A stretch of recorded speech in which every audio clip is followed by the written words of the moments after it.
finally meet you properly. So, Yeah. um, so the fantastic. You're now on a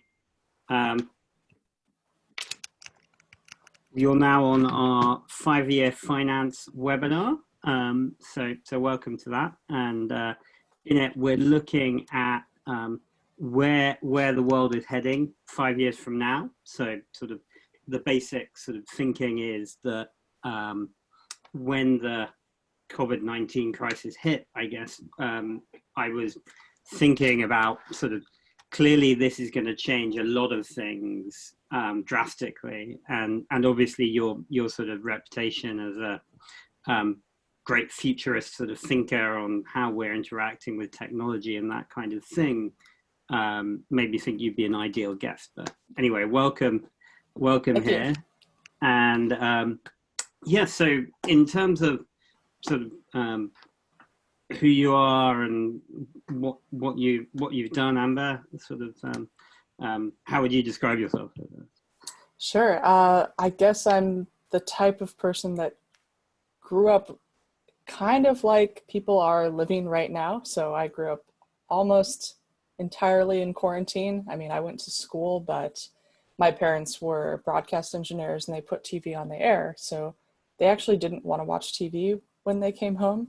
And I grew up in the suburbs of Denver, Colorado, and didn't have any siblings, didn't watch TV, didn't really share any of the media that people my age did. So what I did have was an Atari computer. I had the 1960 World Book Encyclopedia. And these things were really big for me because I was looking at the wrong eras of time. I was looking at the entry in the 1960 World Book Encyclopedia for the computer was something the size of a gymnasium. And then I looked at my own home computer and said, this is not the same size. What does that mean? That only in a span of 20 or 25 years from the 60s to the mid 80s, that something could shrink. Whereas most of the other entries in that encyclopedia were pretty correct. So this started me down the path where I would have these long discussions with my dad about what's coming next, what happened in the past, you know, what if there was a camera that could take infinite photos? What if there were all these ideas. My mom got me the Oz book series, which is a series of 14 books written by L. Frank Baum starting in 1901, which is a little bit of political satire, a little bit of Industrial Revolution, and the fears with that. And that was also kind of my guide to, I guess, a lot of people who read those become anthropologists. So already I was thinking of these incredibly long periods of time. I could never really think that well day to day. So there was complications about that. But on the other hand, you know, that ended up being really useful for my job. Great. So fascinating. And I guess what is your take on, I mean, I sort of view what we're living through at the moment as a kind of massive digital acceleration. And I guess you've been grappling with a lot of the things that sort of technology means for our lives. Do you have a sort of updated thesis on how like endlessly interacting with people on Zoom or House Party is going to do to us? What do you see going on in what you're studying? Sure. Well, it's a little bit of an essay here, but there's a couple of things going on. First, we have an inflection point that happens every so often in history. I feel like this inflection point hasn't really happened until it's like a 500-year inflection point. I think of plagues as the rings on the tree of humanity, that whenever we expand too much, whenever we get too messy, whenever we push ourselves too hard, we get reminded of our human nature and nature itself and that ecological system, because it smacks us with a plague. And this is not the worst plague, but it is the first plague that we've gotten that has been in a world where we've been this digitally connected. And it is so funny to get hit by a virus in the actual viral age that, of course, we'll be susceptible to a virus. So, you know, you look at the bubonic plague, and that these things have shaped the future of cities. They've shaped the shape of cities. You can't have slums as much in a city if there's a plague. Looking even more recently to the Spanish flu, and looking at, you know, even the doorknobs are made of brass or bronze, which automatically sanitize themselves overnight. You have foot pedals for trash cans. You have all sorts of things that might not have been made because of a virus or a plague, but they sure feel like it. You know, social distancing activities at the park, horseshoe throwing, and why are these things spaced out so much? It's not a direct correlation, but the way that, you know, just walking around the city and seeing architecture that's fairly old around that time, saying, there was this inflection point where everybody had to stay inside. It lasted 18 months because there were anti-mask protesters. Did it really hit that economically hard? Not entirely. I mean, a lot of it was, you kind of get what the roaring 20s afterwards. So I mean, I saw this coming only in that, you know, I like to think of doomsday scenarios, and this is not a doomsday scenario, but when these things happen, they accelerate things that are already in play. So if a restaurant is barely hanging on to begin with, it's going to accelerate the close. If Barney's, you know, clothing store has not embraced digital like Nordstrom, they'll probably close. If an airline is already, you know, cutting costs, that could be in danger. There could be a lot of mergers and consolidation. So it's really, if people are going online to schedule more meetings, and it's really complicated to drive, and there's these new future companies that are paving the way to saying, let's do remote work, that will accelerate. So it's just, you know, just kind of like in sci-fi, how you take one very small thing and then you expand it. And just through that expansion, that like little tiny unintended consequence, you get an entirely changed world within 5 years. So what I found interesting is that, you know, the pass-through technologies, if we talk about the concept of calm technology, in which, you know, the technology is invisible, not because it's invisibly everywhere, but because when you use it, it dissolves. Like a window you look through, you don't notice the window unless it's dirty. Zoom is a window. And we were doing a lot of phone calls before. We were doing some Skype meetings before. But the fact that everybody jumped on Zoom and wanted a window to each other was very telling. They jumped on the calm technology, the pass-through technology. They didn't jump on VR. It's not that you can just click a button and get into VR. You know, you could, I think for me, I talk on the phone with people if they're my friends. If I don't know them, I talk on Zoom. But Zoom is still very flat. And it also signals the distrust of large companies and small companies for the remote workers, that they must see them, because if they can't see them, then they must not be working. And let's schedule meetings all day long to make sure that they're here, because they don't trust them to do the work on their own. So people, you know, it's very hard for them to have time in their day to do work. So there's all, you know, thinking of like the aesthetics of what's happened. These are still two-dimensional interfaces. Like we can really connect through them. It's just that Zoom won out because it took the least amount of time to click and make a Zoom meeting. And so all of these other technologies that are evolving, you know, there's going to be a lot of technologies that aren't used the way they were originally intended to be used, and will have a lot of from the ground up ingenuity. And hopefully a lot of weirdness, because nobody would have had the time to spend on the computer to figure something out before, because they were so busy going to a bar or going to a coffee shop or trying to avoid themselves and their own psychology. And now we're stuck. I have a feeling that this, sorry, this is an inflection point in which people will be forced to grow up and not avoid. And just one more piece. I was flying about 100,000 miles a year. I knew people who would fly from the Bahamas to New York to, you know, all over the place. I remember being in Schiphol Airport in Amsterdam and saying, it is so easy for me to fly anywhere in the world. And now there's no season of conferences anymore. I am on the road, January, February, all the low seasons are being filled up. I just saw people next to me on the plane flying for no good reason at all for, can't we have this meeting over, Skype?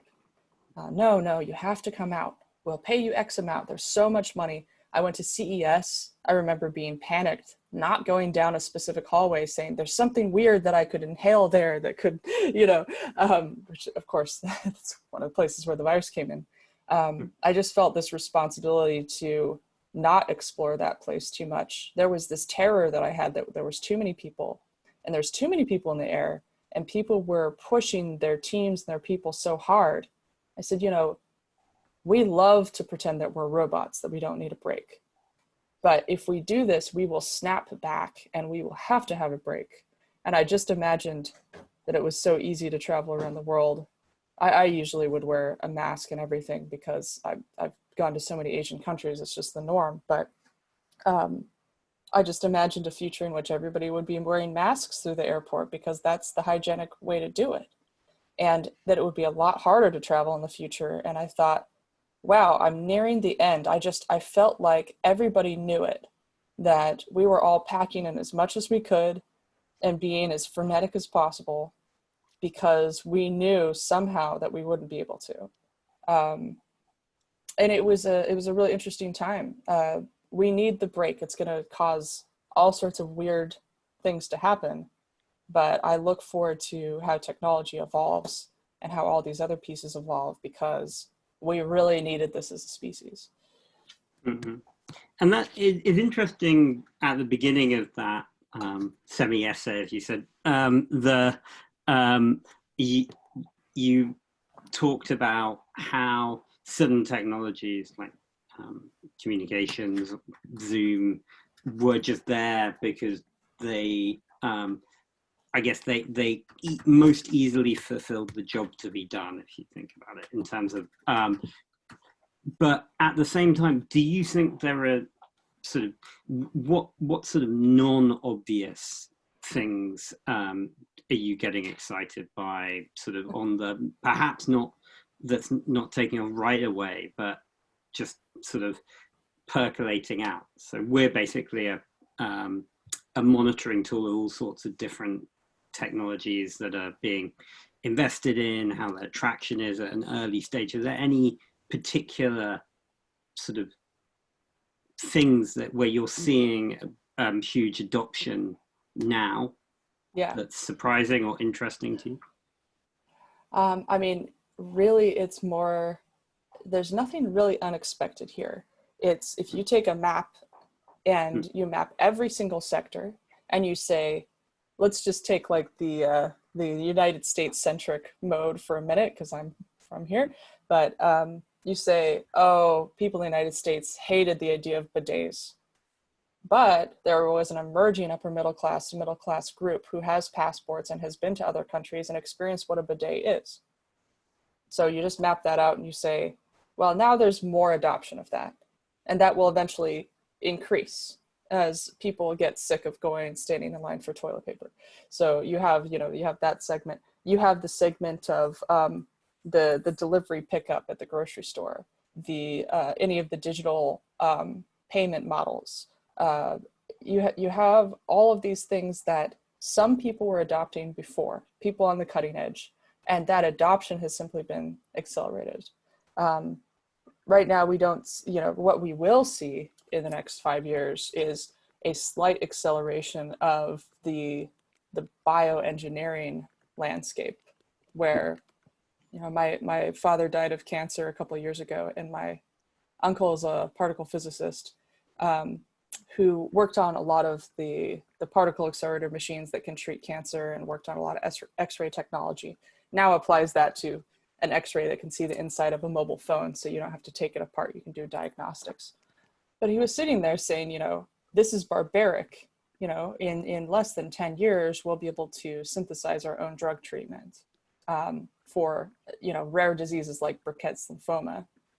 And it shouldn't be a big deal. But it's just the acceleration. There's going to be so much acceleration because there's so much funding pouring into a vaccine that all of this excess medical equipment and biomedical research is going to accelerate, and a lot of new business models will be formed that were valid business models before, but people weren't jumping on them. So we'll have a whole different landscape in that people have been promising for a long time. We have, these promises of VR and AR, which have been promised since the 1960s. Again, you have to have a certain amount of bandwidth for that, a certain size of house.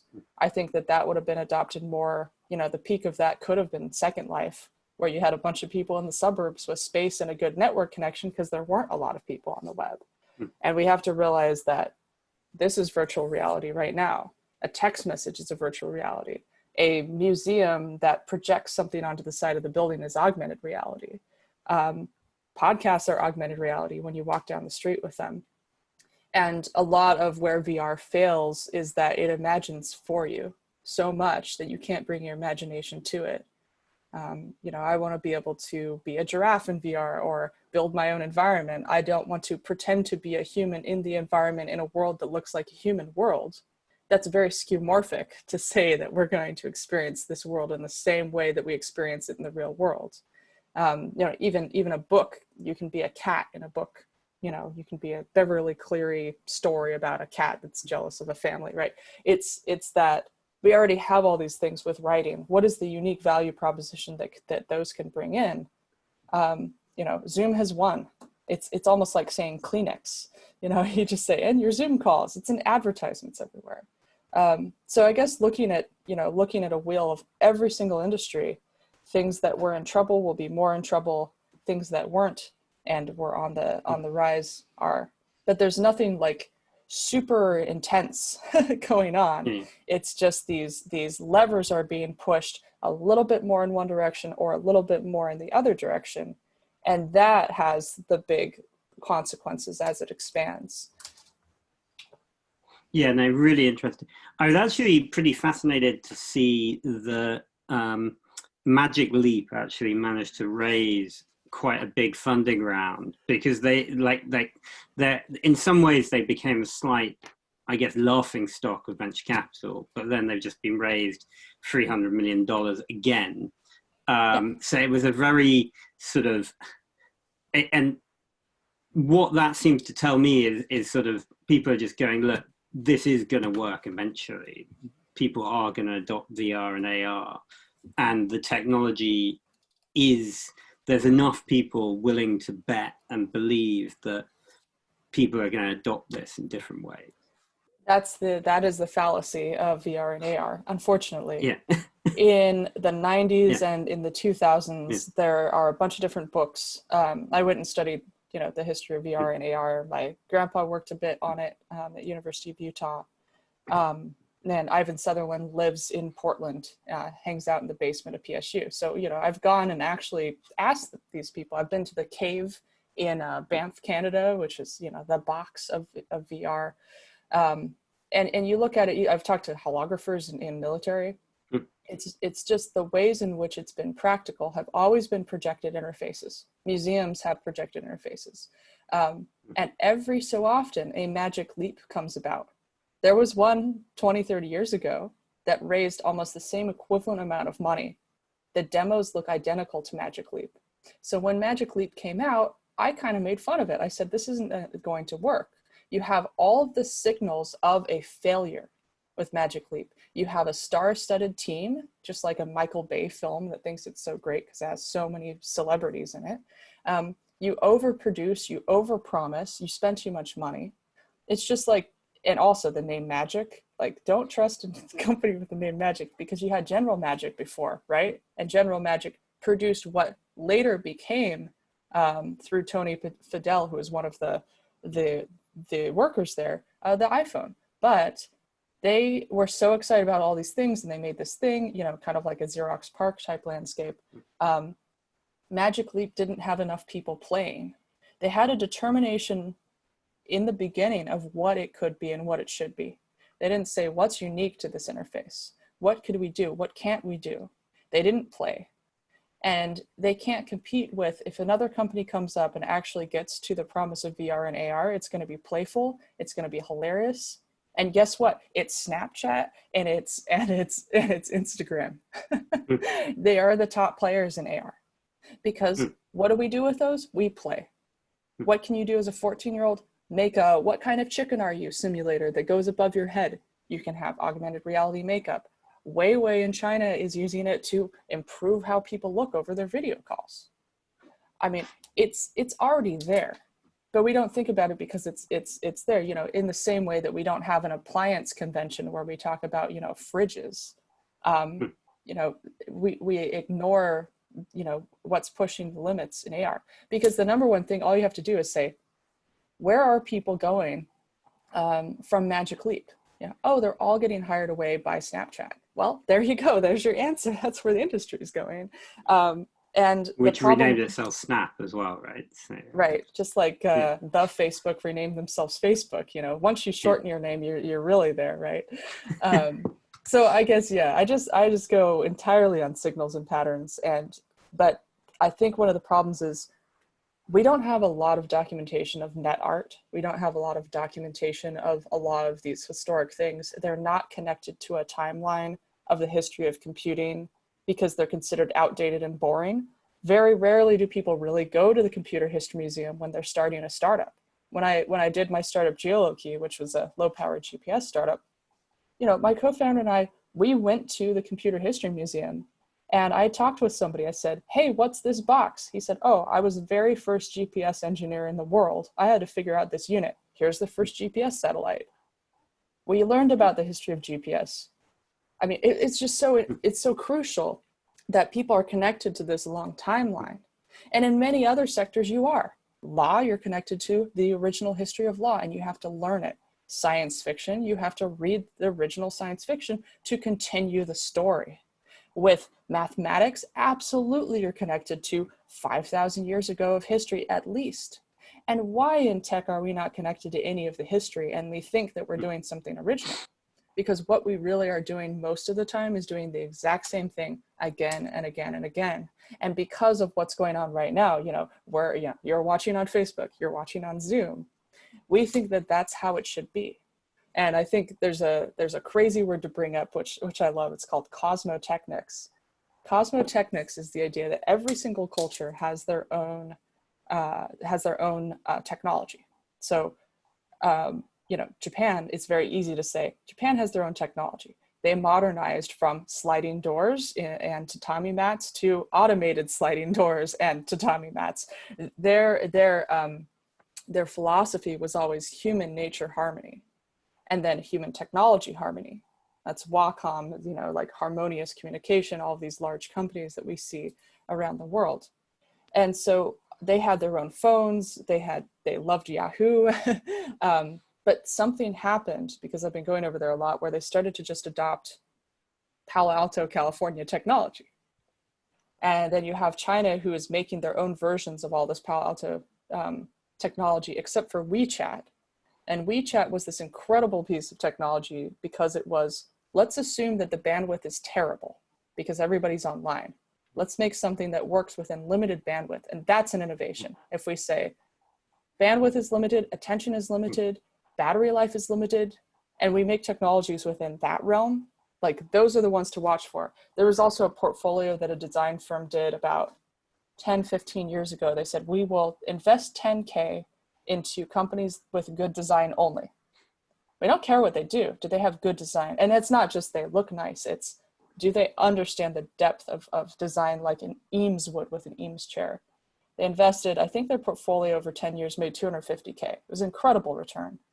And everybody thought they were crazy. You know, 10K, that's so much money, you know, but you have to be willing to jump onto things because of patterns a long time ago, you know, and that means not being afraid to put 10K into Bitcoin, for instance, in 2009, even if you're afraid of it. I was so afraid of it. You know, I had all these graphic cards. I was going to mine it.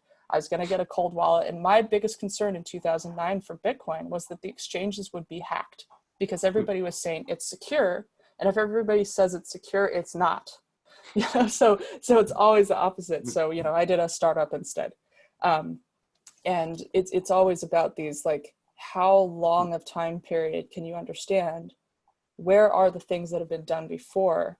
And then all of history makes sense. You know, where's the net art? Do we archive much of that? Do you have to go to an art museum to do it?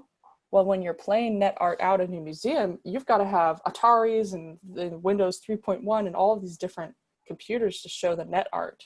And so it's just not seen as much.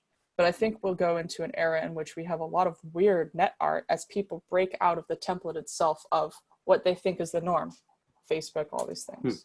And to go back to this idea of cosmotechnics, there are so many countries in the world that think that American software is the only software, that Facebook is the only way to do a social network. Email's a social network. You know, that's not even done on the same protocol. It's POP and SMTP. What? You know, there's DNS, there's all these different like layers of the web that we forget about. Those are the amazing technologies. Those are the pass-through technologies. So if we thought about either innovating those or calling attention to them, we would have a very different conversation. So I want to see, what does technology from Mexico look like? I was at a conference in India to one of the largest outsourcing firms, and I said, why haven't I seen Indian technology? If a lot of your dreams is to come to the United States and work for Microsoft, you're not embedding your own culture into the technology. You have thousands of years of ritual and history and beauty and design and color. And when I see your webpage, it looks like an American webpage. What does your technology look like? You know, because you have like, you know, whoever made the cup, every culture made the cup, you know, the sunglasses, the perfume, whatever. But there's a lot of cultures that have specific tools. And I wish I had this book here, but my favorite new book that came out is called Low Tech, about radical indigenism. It's, I've been waiting for this book for a long time. It's by a National Geographic photographer. They have access to the whole world. And they talk about all of the planting techniques, underground irrigation techniques, working with floodwater, all of the low-tech stuff that's been around for at least 5,000 or 6,000 years, and how we will need to rent or borrow or buy those technologies from indigenous people to deal with our own crises in the future. And that is still tech. That indigenous tech is probably one of the best techs. You can't just put, you know, a dam up and prevent the water. You say, it's flooding. This is a great area to plant things. Don't build homes on here. This is your farmland. You know, always build the homes up the slope. You know, so it's this different worldview that I think is really important to look at. That's not this is the last 5 years. And if you have this really long trajectory in the past, then it becomes very easy to say, in the next 5 years, this, and this will happen. This won't happen. And you can also interject specific ideas, you know, with a good aesthetic wrapper and actually have it be taken up. Yeah, and I think that's really interesting in terms of what, I mean, if you think about how we planned ahead of this current crisis, it was like the epidemiologists and people working in preventative medicine were kind of screaming. There was a ton, as you sort of talked about at the beginning of this chat, like there were a ton of things that we should have been thinking about. And now, like after the horse has bolted, everyone's gearing up for planning for protecting against it. It is interesting. There are a lot of very simple things that you can do to which will be potentially much better than building a complex data app to map every single person out there and sort of wash your hands. And yeah, that was really interesting to see. Everybody was trying to figure out this complicated thing, and finally this guy on Medium made this huge post and had that curve and said flatten the curve, and then bam, that was it. That it compacted, you know, a bunch of research papers worth of data into 3 words. And that's the kind of innovation we need. Simplicity is the most complex thing we can do, and we always ignore it. We always say, you know, and this is why I've, you know, when it's not a recession, when it's not a downturn, I'm quite depressed. I'm waiting, just doing research. Most of the stuff that I say falls on deaf ears because it's not, nobody is primed to listen to it. They think complexity is the answer, but complexity at scale breaks in these awful ways. And it's the simplicity that always spreads and comes through. So, Yeah, we have an opportunity to make simple things, which are very hard to make. But and we should listen to that.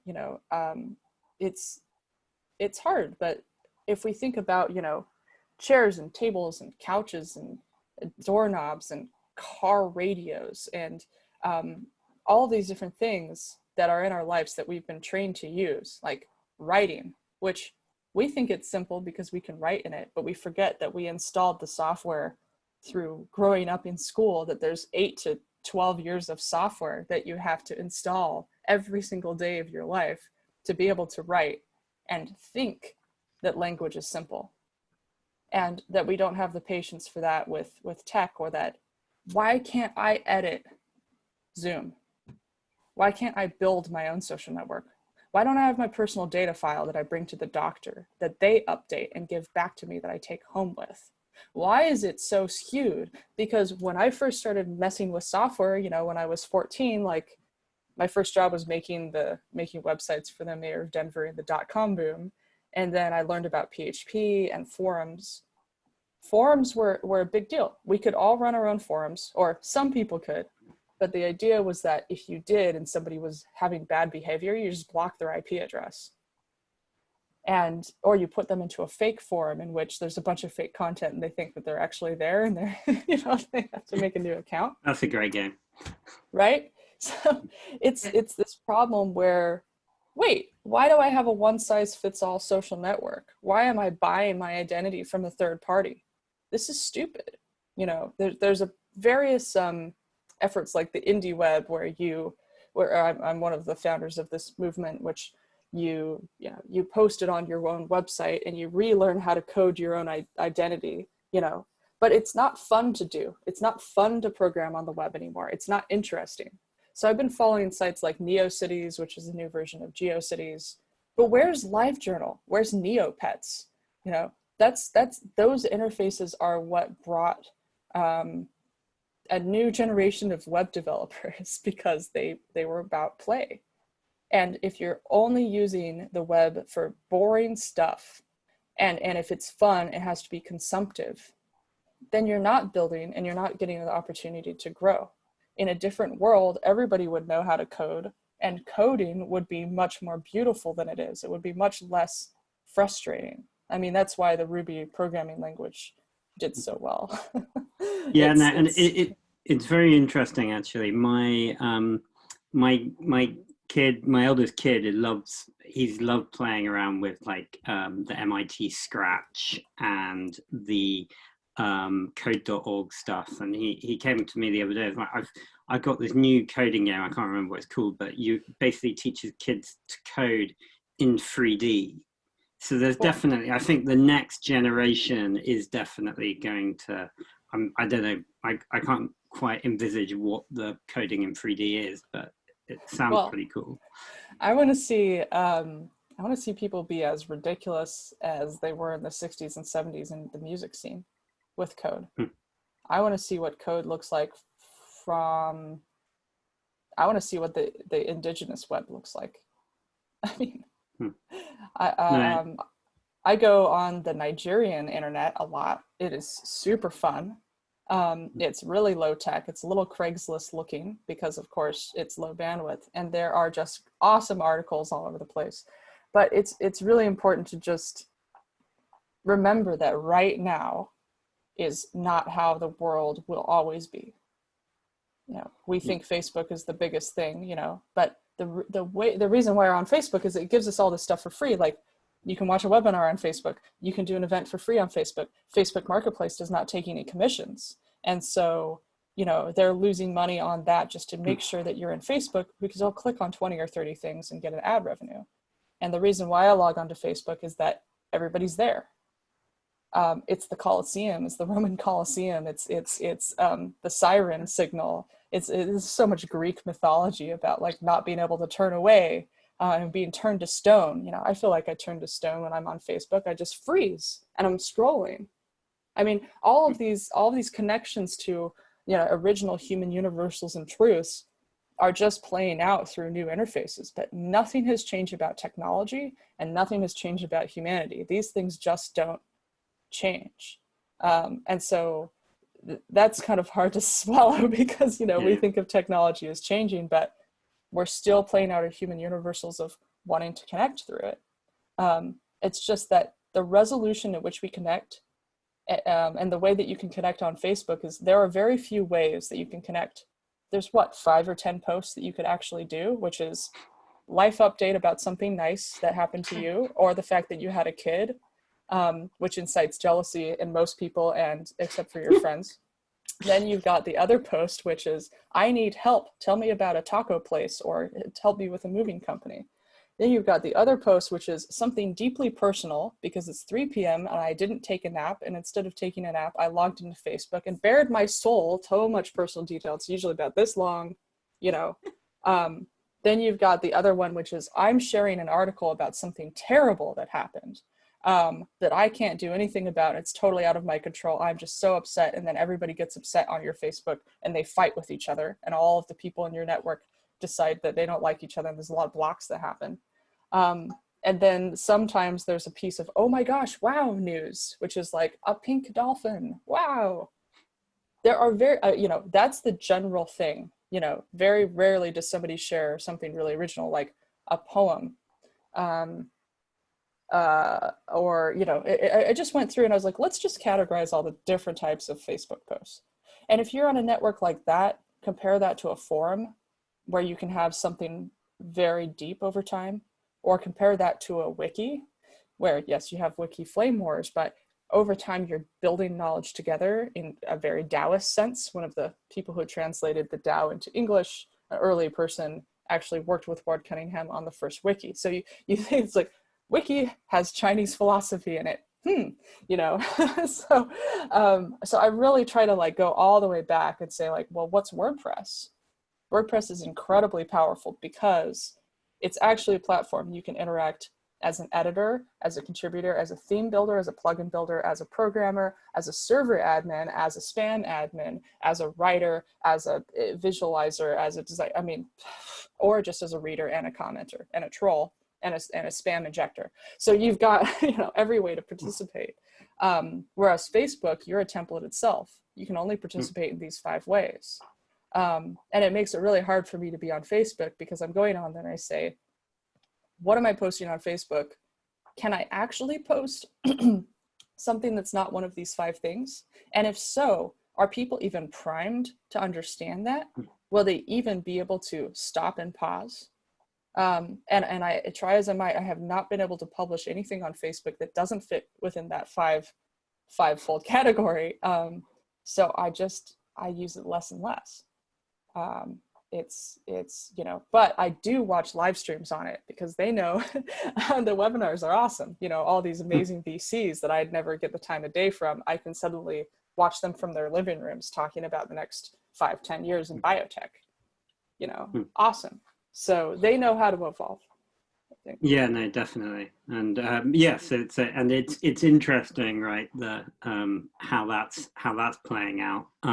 But I was interested in what sort of if you've got any particular highlight interesting companies that you'd really like to succeed. I've got quite a good example of one that I saw in a presentation yesterday. It was this business called Earth Vision Bio, and it made basically a form of plastic that was kind of out of starch. I don't know, and it actually was based on some patents developed by Gordon Moore, who developed Moore's Law.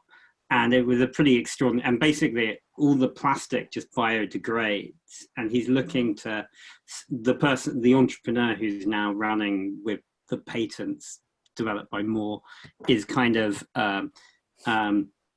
really hopeful that this will be rolled out in McDonald's and Walmart and wherever.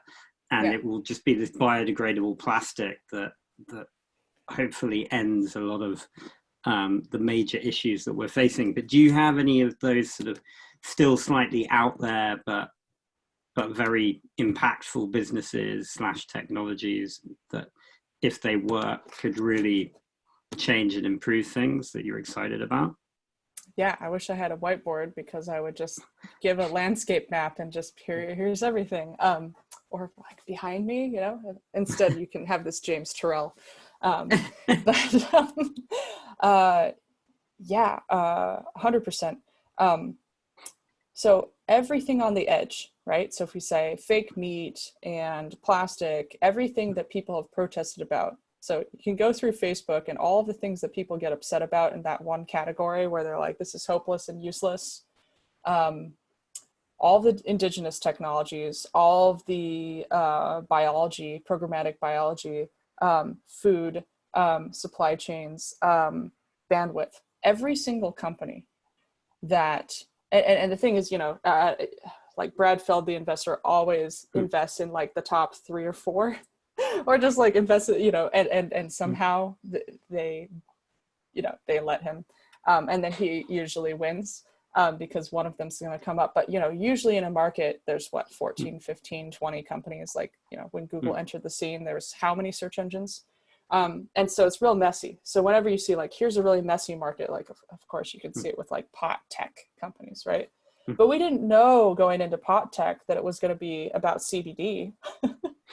I mean, that's where the success is, you know, or the extraction method, whatever. And it's still really messy and really risky. So we've got the Beyond Meat type situation and impossible meat and whatever. So there's that sector. You have the plastic sector.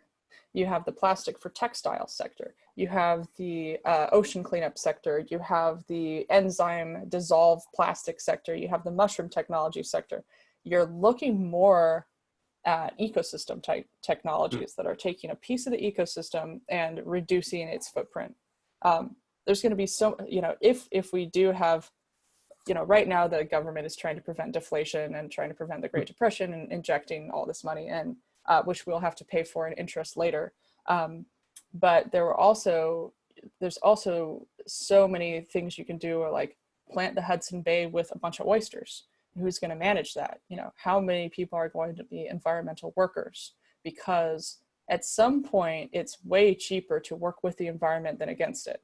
And that's always been the case. You know, there's all sorts of poems that the best machines are made of sunlight. Indigenous people always knew that you work with the earth and it gives you everything for free. Specific planting methods, like, wow, we got crop rotation. Like, we're still not planting like with waffle grids with corn, beans, and squash. We're still not like working with the actual land environmental landscapes. We're still thinking flooding is bad instead of good. We're still thinking forest fires are bad instead of good. We can work with all of these things. It's just about, you know, you don't just plant a tree, you plant a various sequence of trees, and then you come back and you plant more, and the large trees provide a cover for small trees. Most of these like human planted forests now are just super unhealthy. So it's going to be a lot of every single sector, you know, technology, anything that reduces bandwidth. You know, I really like IPFS and any of these like interplanetary file system distributed computing. It's really hard for people to focus on protocols. It's hard because IPFS has a single founder, and that usually is a pattern that doesn't work. And yes, Y Combinator company, yes, they raised a lot of money, but they got distracted by Filecoin instead of the protocol. I love them dearly. I worked with them, but there are specific patterns that just don't usually pull forward. So like you get all the patterns and then you fit the things in the patterns, and you can say like, this company will do well, this company won't do well. But on any of the plastic side, the fact that it's now possible to invest in plastic alternatives is a really good sign, because before it was, there's no way. I mean, most of the times in which we have had that, there's been a big mistake that's happened, like the Frito-Lay bag. I remember that bag was like made of a plastic alternative. And even my friend who runs the record label made like eco-friendly packaging. It's loud. It's like 90 decibels. So people were getting woken up in the middle of the night by like a loud Doritos bag. And that set back Doritos with their investment. And that set back, oh, well, this generation of eco-friendly plastic is loud. Sorry. I mean, that little thing, you know, like the original electric car in 2006, oh, you know, that these things keep popping up. So if you see one pop up, chances are it will pop up again. It just might be a 5-year delay, and then it will be huge. especially if like at a certain point, like governments don't like it or try to shut it down. Oil is in a mess, but you know that like countries like Norway are very quietly investing in sustainable energy. It's just nobody wants to show their cars that they're investing in sustainables. It's still really expensive to invest in sustainables. I'm also really interested in bugs. Like I want to be able to have a bug farm. Like think about how expensive it is to industrialize animals and how horrific it is to take a small family-based crop of cows or a small family-based group of humans and domesticate them into a large condo or a large farm, right? It just isn't great. But if you take a species that's already been colonized, like termites or mealworms, they're already a factory farm. Work with that, you know? That's how they love dark places. They don't need to have perfect conditions and they're really small. It's just so much effort that we've spent on domesticating things that we don't need to domesticate. Each of us should be able to have in our very small homes enough food and enough weird bugs to eat. And people still think it's really gross. But you go to Thailand and people are just like turning on a light in their house, waiting for all the bugs to show up on their screen door, collecting them all into a pot and throwing them in a frying pan and eating them. They're delicious. So all the stuff that seems weird right now is going to be so normal. But what turns something from being super weird to being super normal? And it's like there's aesthetics, there's coolness, there's this magic of branding, there's this magic of anthropology, and very few people know how to do that. Right now, it's hard for a lot of people to like Bitcoin and cryptocurrency because the aesthetics of it are there's just no aesthetics. The aesthetics are, well, I want to upload my brain into a box because I'm such a thinking, judging person only that I don't allow myself to sense and feel. And I haven't, because I got made fun of in school, had the opportunity to sense and feel because nobody wanted to hang out with me. So I never got trained in some of these ways that I could experience the world firsthand through my senses. That sounds like a diss, but that's how I grew up, Yeah. I was wondering if earlier if you'd heard of Somnian space at all or not. Tell me more. What's this? So I literally just read an article today, but like the best-selling decentralized application at the moment is this thing called Somnian space. Which is like a Decentraland, like a Second Life thing. So I was just really curious that now it's like, for a long time, CryptoKitties was the sort of best-selling decentralized app. And apparently now everyone's gone in that very small niche world where no one cares about aesthetics, about this sort of land grab in. So I think it is really interesting because there are all these people out there building these virtual economies and looking at, I'd love to find out when Filecoin fulfills on competing with Dropbox or whatever it's meant to be doing. It's kind of, Well, Tim Berners-Lee just announced a new startup that's been in stealth for 8 months. I think the announcement was yesterday. It's a personal data store. I've always been really interested in personal servers. There's a graph that I usually like to show, which is, you've got your mainframe computer where everything is close to you and very few people can use it. Then you have, the mainframe is like far away, and then close to you is the desktop. Then everything is kind of cloud-based, far away from you again. And now, we need to have personal servers. It's just so expensive to touch the cloud. But it's so funny because in the last generation, we thought there's no way I want to store anything or buy anything online. That's insecure. Now we're like, there's no way I want to have anything on my computer. That's insecure. These things always switch out. The biggest challenge for me growing up, like as a very 100% tech person, very 100% wanted to upload my brain in the box and live forever, was that, I was really missing out on a whole world of sensation and feeling and beauty. And that's been the biggest thing for me, just like trying to say, like, what is one of the longest lasting things? And it's not tech, it's art. Well, is art useful? And these things are so easy to dismiss. But if you go to an art museum or you look at what people are doing in art, there are all the seeds of the next technology revolution, oddly. And so I usually look at that, kind of as the first thing. It's also really fun to look at too. But I internally have this crisis between, like, I went on the computer because I was an only child and kind of in quarantine a lot as a kid, and then wanting to interact with the world at a larger scale, but then being burdened by my need to understand the history of everything. So yeah. No, that's great. So just in case we're coming towards the end of this, but if the audience does have any questions, you can jump in and go and put something in the Q&A or the chat. But I think it's been a really varied and mind-blowing chat in many ways. So it's good to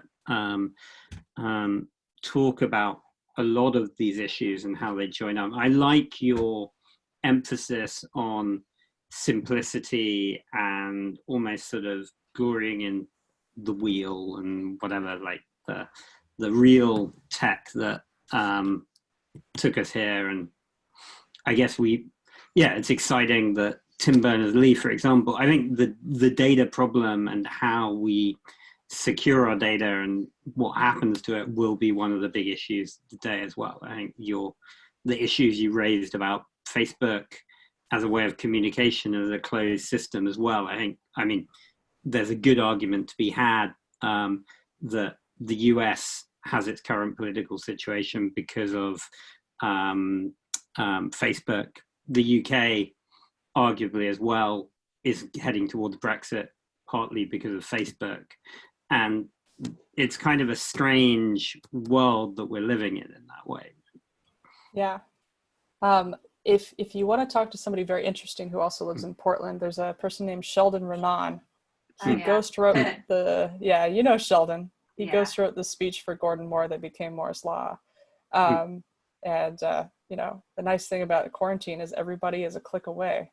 It'd be fantastic to speak with him. And so he ghostwrote Moore's Law as he's a kind of a speech writer, but also strategist plus Disney Imagineer plus everything. Yeah. So we've got a question from Ben Greenstein. I'd like to hear more about what a future social network might look like. We need something which is fun to explore, not just a list to scroll down. Yeah, that was the hard thing looking at Tim Berners-Lee new project. I was like, it still looks like Facebook. How can we get away from this? I was just thinking about, like, if we remove the idea of social network and we say, what's a community event that you've liked in the past? Technically this webinar is a social network. We're having an interesting time. We're discussing new things. We're not in that 5 templated category. So, like, I would go in, I would do a history of social stuff as an anthropologist. What gives you connection? What gives you meaning? And then I would go and interview the sacred design department at the Harvard Divinity School, which is searching for secular versions of things. I would research pagan history. I would research a lot of the lost things because, if you're like me and I'm incredibly white, my own history, got lopped off in the 800s and the 1300s in terms of my ability to participate in ritual. And that's why, white people are so into yoga and all this borrowed culture stuff. It's like, well, where's your culture? So I would go in and be like, what's all the stuff that got destroyed? What did they do? What was the meaning? And I would build a series of analog or very silly events online that were about connection, not saying it was connection, and experiment and have 50 or 60 of them and have kind of an incubator for it for a while. Yeah. And then I'm pretty excited about Voice, which is the EOS version, just because it's Dan Larimer is the CTO of EOS, and he also built SteamEt, and they're incredibly well funded. But like you say, it might be, it's probably it's very hard to predict these things from the beginning, right? They're probably because generally going to be. they don't look like what you think they are, Yeah. right? Because if we're trying to exactly. predict the next social network, we can't use the word social network. And something being incredibly well funded is usually a liability. It's usually you make something, it's an out of control train wreck, and people throw money on it just because it's necessary. And you want to see the founders, having a like a struggle. Weird, just like you want to see them having a zip line in their backyard. You say that. I mean, I think it's been really interesting. Like, I've spent a lot of time in blockchain and crypto, and it has been, it has been catastrophic, the overfunding for the culture, for the engineering, and it's actually probably been good for people to make a lot of mistakes and that kind of thing. But what does happen is when you get overfunding, is you do get innovation coming out of it, right? It's just not, it forces a degree of experimentation as people go, how do we justify this? So if you look at the dot-com bubble and you look at, in a way, Google and Amazon were products of like this huge deployment of capital in bad ways. But eventually you have people going, you end up with AWS because people go, well, there's this server problem and that's the capital problem. And then you need to fix it in a way. Yeah, I mean, Amazon has always operated as a startup, and so they've been very clever. And also, Amazon Web Services is still incredibly expensive, which is like, because they were so expensive, we couldn't use them for our startup. We needed to use on-prem, so we just did on-prem solid-state drives and down the street from us. But now they're, at scale, it's like everybody has to use them. I think it's also who is in the company and how they work together. You had Google having, you're hired on as a secretary, and the first day you put on a pair of rollerblades and you have to replace servers and you've got to build them. Yeah, everybody in the company had to and these pizza boxes, and it's just, you could hear them that they were going to go out and you got to go. It was the way, if you threw a bunch of money at HP, if you threw a bunch of money at Oracle, they're just going to make it more complex, right? And if you throw a bunch of money at Magic Leap, well, we know what happened, right? So it's about how the people perform. Are they operating under a playground? Are they operating under a what if I could do this? Early Pixar was like, what could we do? In Point Richmond, California, this cute little town. And then they faltered for a minute because what couldn't they do? And then they had to realign, and there's a lot of these great histories. There's an amazing book on Google written by, I think, employee number 50, who was a journalist, called I'm Feeling Lucky. And it shows exactly the inflection points. For instance, Google was expanding really large. They couldn't get any extra buildings because there's this landlord that had all these empty buildings and wouldn't sell it to them.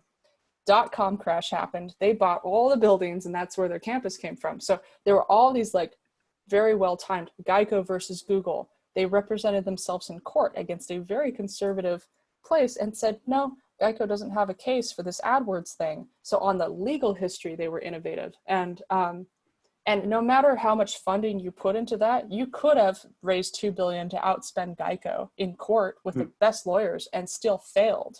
It was about the cleverness and ingenuity of two founders who had particularly interesting backgrounds. So I wish there was a better way to just make an entire system about all of these things and be like, and then here's your pattern, and then here's the pattern. But maybe one day, right? There isn't a rule book. I mean, we've been looking into basically predictive analytics around which businesses are likely to be successful. So we're just mining their GitHub profile, looking at sentiment analysis, looking at a whole bunch of variables. That's kind of what Novum, our main business, does. But yeah, it's bloody hard. I mean, the predictive elements of I mean, the way we view it is more just signals, right? So it's just like, well, that's this how is the futurists yeah. do it too. Like Institute for the Future, their 50-year model is you've got signals, you go back in time to predict the future. But the magic in it, I think, is not just quantified. There's the qualified, the and the soft data. So Gregory Bateson's granddaughter, who was a founder of cybernetics, said, hey, look, there's all these research papers, there's all this data, but you're missing half the story if you don't do the soft knowledge. And so if there's you can ask particular questions and very quickly understand whether the company is going to be successful or not. And I'm really interested in narrowing it down to a set of like 10 questions you can ask that will illuminate psychological tensions between the founders, which will lead to doom, relationships with investors, just the technology itself and the methodology of where it came from. And then, within an hour, and I think this is what so many VCs do. They just go in or somebody buying a company, they go in and they say, pattern okay, recognition, just pattern recognition. And you've got it, right? And you're not going to get 100%, but I would say like 80 or 90%. Like I just go through this all the time. I'm like, okay, that company will fail. But to be able to say, here's my method, right? Because I just feel it, right? But to unpack all those variables and be like, oh, it's because I saw this home automation company that was the same pattern in the 80s, and we use that at my house, and here's how voice will fail in this way. That's the hard thing, especially when the entire industry is yelling at you saying, voice is the next thing, 100%. You're like, but I know MIT Tech Review, but I grew up with it, No, it's very interesting. I was interested actually in the way are you very inspired by Clayton Christensen as well? Because it struck me that like a lot of the stuff that you were talking about, jobs to be done, was derived from there in a way. Oh, I've probably read things by this person. The Innovator's Dilemma is and basically there's a long history of the book basically starts with a history of the hard disk industry, and how the computer industry evolved it sort of goes through all the hard disks and then the floppy disk history, and sort of looks at patterns for continuous and disruptive innovation, basically. I'm going to put a few links in the chat. This is Roads to Power by Joe Goldie. It's an entire history of like how roads were built. And you can see how it started and stopped in England. It's really good. And there's another one, because part of it's like, this book, What the Dormouse Said, which is about 60s counterculture. A lot of our early graphic user interfaces, people took psychedelics and they wanted to interact with them, personally, right? And so looking at the psychosocial history, the counterculture history, the cultural history, can give us clues to that. And especially, and I just lump that all under art, but we wouldn't have had a lot of our basic stuff that we use today if not for that. And I think, that's really exciting. My boss at Institute for the Future was like one of the first people to write books on video conferencing, which was super funny. And it's all coming back out because everyone's, video conferencing is dead. It's like saying pinball machines are dead. Everything was made for a reason. And when that wave, that sine wave intersects suddenly with that weird cosine, then bam, it all becomes relevant again. And no matter what, there will always be these inflection points to everything that's been made will be useful again. And during this conversation, it actually really reminded me of the clean tech era. So I was very excited about clean tech in 2007, 2008, 2009. And basically, there was a load of investment in both Europe and the US into solar, especially. And what happened was the Chinese just completely blew up the market, right? So they outpriced everyone. And I remember going into this, which was very smart. They just viewed it as strategic. And by the way, someone's asking if we can resend the book list and we can repost it in the blog that we're doing as well. So because we'll do a blog on this. But yeah, I remember like all the VCs at the time, effectively, like everyone pulled out of the sector, and this was a capital intensive field. Like, Tesla only just survived because they managed to IPO, and and at the time Elon Musk was nearly breaking down, and it was really bizarre. It went from 2007, where you had sort of John Doerr giving a TED talk, he's the Kleiner Perkins guy, to effectively a sort of the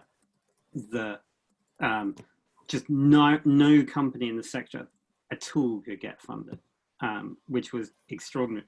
And I guess to close on this, what's your feeling when you're the innovator creating that video conferencing or developing this capital intensive clean tech or whatever you're doing?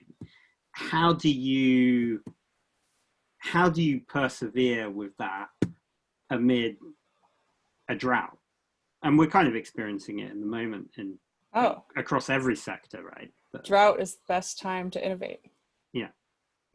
Yeah, because what you're really doing, then everybody knows when you raise money, it means that it's real. I kind of waited for the recession to do my startup, because I thought when things come back up, all the opportunities show up, and then there's a wave of consolidation. So I just thought the least risk would be to do it in the recession. You've got people begging to work. You have people interested in ideas they wouldn't normally be interested in. You could say, let's do a low bandwidth startup. I would like to make a browser and a whole other network on a different protocol that's like text-based. What would a new web look like with a new browser? It wouldn't look like this. How could you write for it? Well, it'll just make some divs and this, and here's how you participate. You could really think wacky. You could say it's an art project. You could do whatever. And then the way how it feels is like either, you're from Minnesota and you have a specific idea, and then that becomes a Best Buy or a big thing. You have your kind of industrial enterprise thing. You just learned something at Yale in the social science department or at Stanford, and you're actively making, because you got your PhD, the very latest thing about a particular protocol, you turn that into a company. Well, that's where the Googles come from. They're not just, hey, let's make a search engine. It's, oh, we read this paper from the Yale department, and that's really interesting, and we're going to implement it. And we met each other, and we have similar backgrounds, and you have so there's the research oriented ones. There's a lot of like new security protocols and companies that could come through. There's flipping the axes so that you're not just pushing forward in something that will automatically not work. You go for the assumption, like Zappos, that no one's going to like buying shoes online because they're going to send them back, and make that failure state the success state and how your entire company operates, and then you get bought. So there's all these different models that you can experiment with when nobody has any belief in anything. There's very little competition. And then when everything comes back up, you're already 5-6 years ahead, and people can never catch up. They can copy you, but they'll always be 3 to 6 months behind. And then when you see people copying you, you really know you have something, and you get really excited. So I think it's just this like being calm and knowing what pattern you're in. If you know you're in the getting acquired pattern, don't try to do something else. If you know you're in the consumer pattern, and I love the story of PayPal, where originally PayPal was to have these Windows mobile phones, I guess, send money to each other in 90s or 2000s. And then eBay showed up, and people started using PayPal for eBay. And there's a story. Oh, let me type in this. Founders at Work. This is a great book.